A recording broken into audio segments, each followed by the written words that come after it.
Atlantis, the Lost Empire.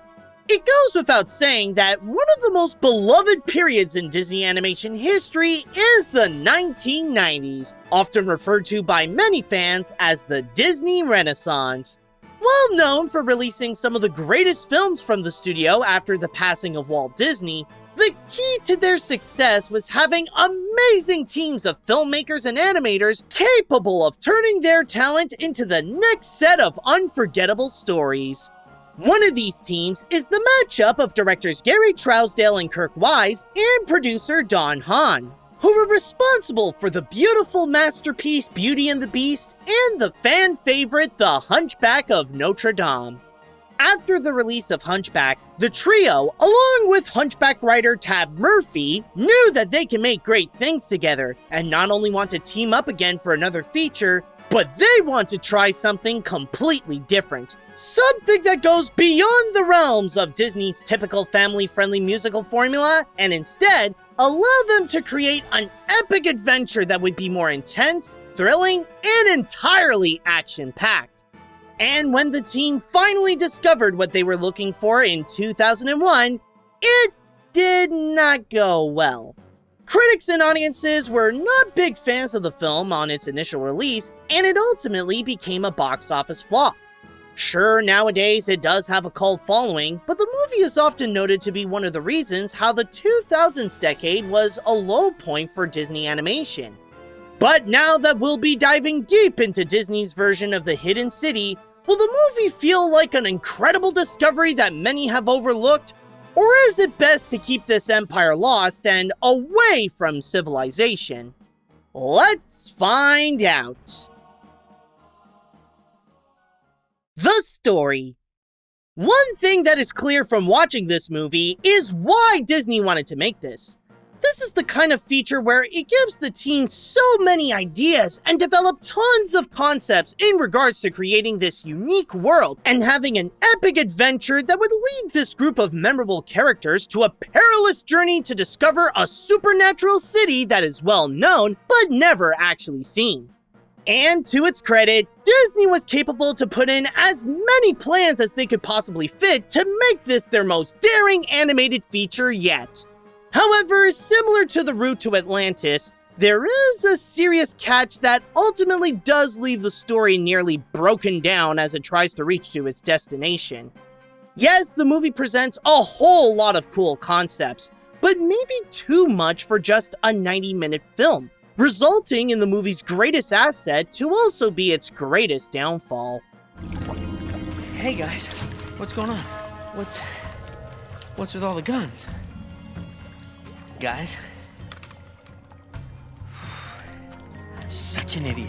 Because of the need to throw everything at once, it results in the execution of those plans to feel constantly rushed. It doesn't leave any time for the viewer to immerse in what they have presented or what they introduced.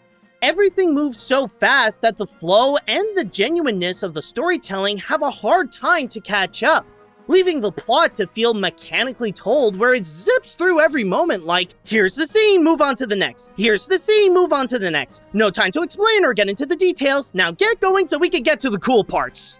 My apartment, I'm gonna have to give notice. Taken care of. My clothes? Packed. My books? In storage. My cat? My gosh. Granted, there are times when the fast pace does work well in its favor. That is exactly the case with the action scenes where the mood and the speed that it's going help gain some intensity and make the feature a lot more engaging. But while it makes those scenes a lot of fun, it doesn't work with the rest where it barely has any time to catch its breath so that we get to know the people on this adventure and Atlantis itself. And what's possibly the worst part of its rushed execution is that the ideas that the team at Disney had for this are actually amazing. It's noticeable how there was a lot of thought and creativity that was put onto creating this version of Atlantis, along with the characters that pursue to go there. They really went out of their way to create this ancient and advanced civilization, complete with its own culture and history, to immerse its audience in order to make them feel like Atlantis is real. And along their side would be a ragtag team of strong personalities who would present their own perspective of this entire experience. The team must have had an entire trilogy's worth of ideas to make this Disney's biggest adventure yet. But because they were only given just one 90-minute film to work with, they cut down so much of their potential just to value the quantity of their plans instead of the quality of them, resulting in the movie to give so much, yet so little at the same time. There are more than enough materials to create an epic story here, but that's also the problem that kind of ruins the execution.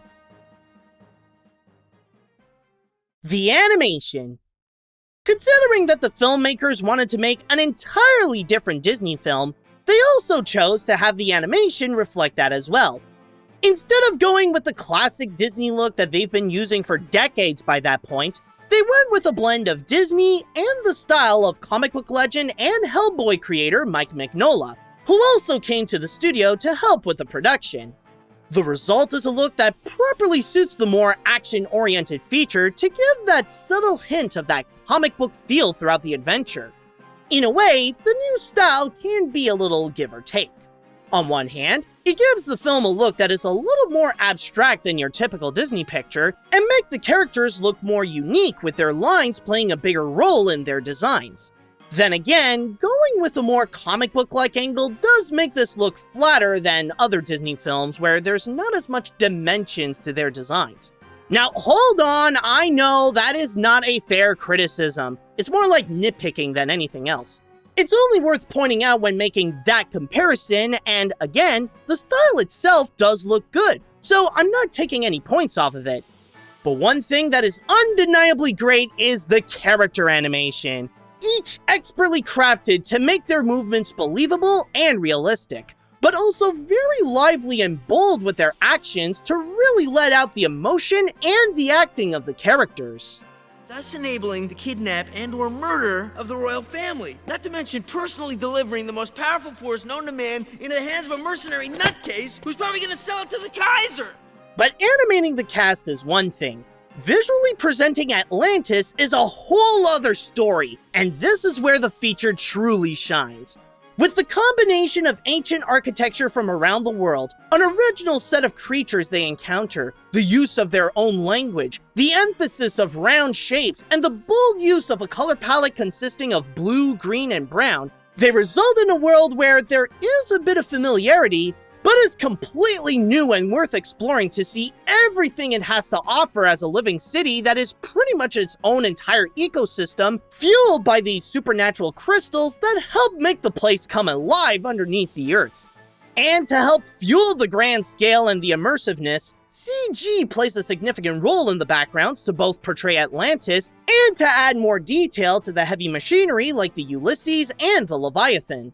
Usually, especially for animated films in the late 1990s and early 2000s, that blend of hand-drawn and 3D computers can look a bit messy and dated where one feels out of place from the other. And yet, even with the flat characters in here, the mix surprisingly works well. Even when the camera spins to show what's around the characters, the people move with the backgrounds naturally. It's one of those cases where you think it wouldn't work, but they somehow do. Wow. But of course, with the mix of the strong use of CGI, backgrounds, and character animation, they all work together in order to give out what are possibly the highlights of the picture, the action scenes. They don't happen a lot, but when they do, they are loaded with quick intensity and exploding effects in a major battle between army artillery and Atlantean technology. They're what replaced the musical numbers in a typical Disney film, but that doesn't change how the animation team made them as grand and creatively memorable as possible.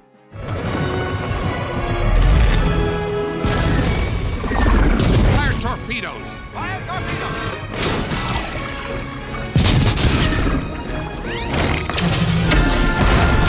In a way, the early 2000s were quite an experimental period for Disney, and the animation of Atlantis is one of the strongest examples of what they did right at the time. The characters.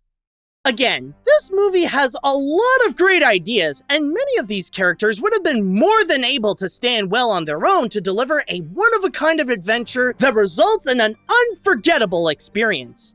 Unfortunately, due to its poorly executed rush pacing, it doesn't have any time to flesh out any of its people, leaving them as either generic archetypes or just there to serve one job for the mission. Yes, the voice acting can be noted to be fun and lively, and they do help strengthen their personalities, but that's still not enough to make the materials they were given worthwhile. Only a handful actually serve a legitimate purpose to the plot as individuals. There's Milo Thatch, the linguist and cartographer, who is the typical aspiring protagonist that dreams to make it big in his own profession, and finally gets his chance to do so with this adventure. Kida, the princess of Atlantis, who guides Milo around the city and wants the place to be more open and progressive than to keep it segregated from the rest of the world like the king is doing, and Commander Rourke, the head of the expedition who leads the whole crew to Atlantis. However, he has his own dark intentions with the city's secret powers and plans to take it for himself in order to become incredibly rich. Yes, I know, I kinda spoiled the big twist, but with his headstrong and stubborn personality and obvious foreshadowing, it's honestly not that much of a plot twist to begin with, and I'd even say that he is Disney's weakest plot twist villain yet. I mean, if you thought Evelyn Dever or Robert Callahan was bad, you probably forgot about the greedy army guy who turns out to be a greedy army guy. I prefer the term adventure capitalist. Besides, you're the one who got us here. You led us right to the treasure chest. You don't know what you're tampering with, Rourke. As for the rest of the crew, they do have their own enjoyable traits, but the most that they serve for the narrative is their one job for the expedition, and that's kind of it. Audrey is the head mechanic, Sweet is the doctor of the crew, Vinny is the explosive expert, Mole is the crazy mole man that likes to dig, Cookie is the southern chef, Helga is Rourke's femme fatale second in command, and Miss Packard is the radio operator. Collectively, they are the sidekick that helped Milo's journey along the way and join his side to save Atlantis. But as much as they can have their fun and little memorable moments, they're just doing their jobs as the heavy, the demo man, the engineer, the medic, the administrator, the spy, and the soldier. And with Milo as their scout, all they need is just a sniper and a pyro, and they'll pretty much become Disney's Team Fortress 2. Gaetan Moliere, geology and excavation, and has a nose for dirt. Vincenzo Santorini, demolitions, busted him out of a Turkish prison. Audrey Ramirez, don't let her age fool you. She's forgotten more about engines than you and I'll ever know.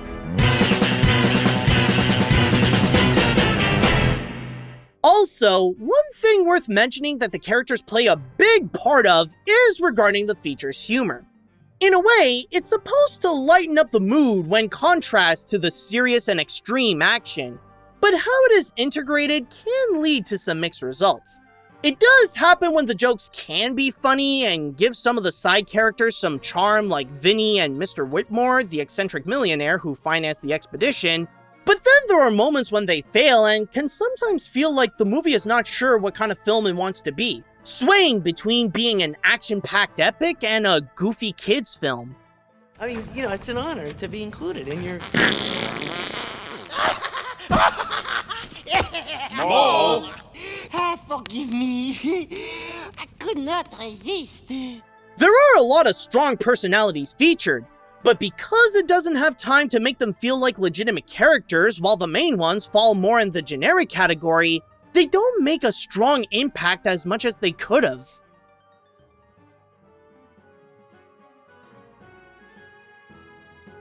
I understand why this journey is worth exploring, especially when there's something amazing to discover here. It's just that the expedition could have gone a lot better.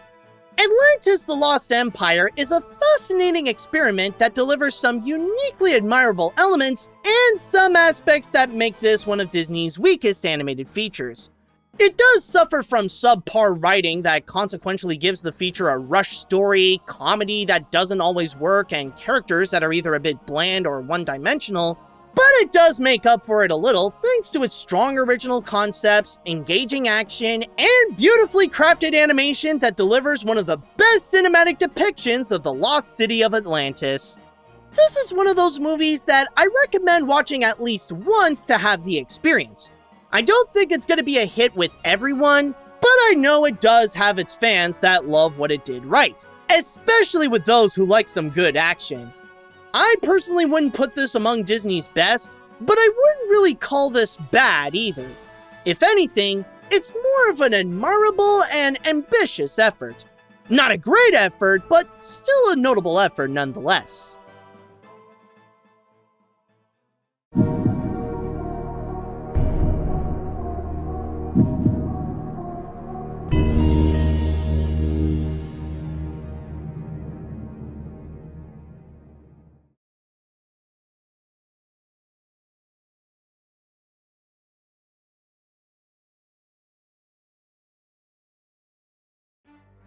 Hey guys, this is Animat, and I want to start things off by giving out a huge thanks to Red Bandit, whose amazing support on Patreon allowed him to get some amazing rewards, including this one, where he got to ask me to review Atlantis, The Lost Empire.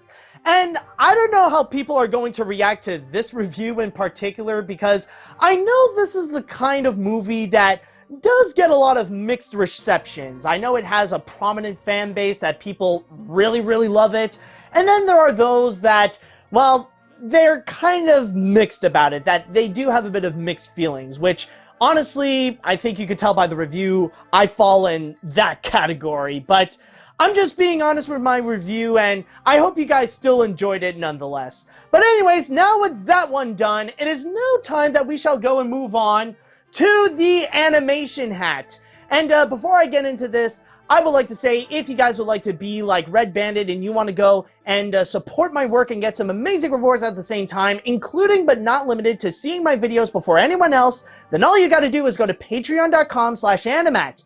But at the same time, if you guys would like to suggest me an animated film you would like me to review and I would put onto the animation hat, then all you have to do is write me an email at animatsreviews@gmail.com. Alright, so, now with that one done, let's see what we... Oh, there we go. Well, that was a pretty quick choice. But, the next review shall be now... Let's see. Oh, did I... Oh, no. Oh, no. Oh, no. Ooh. Great. Well, the good news is that we're going to be sticking in the realm of Disney. But the bad news is, with this, we're going to be going into a sequel.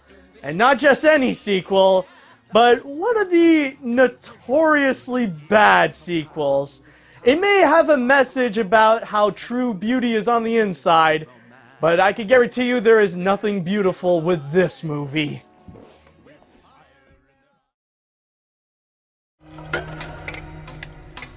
Maybe I should do this later, huh?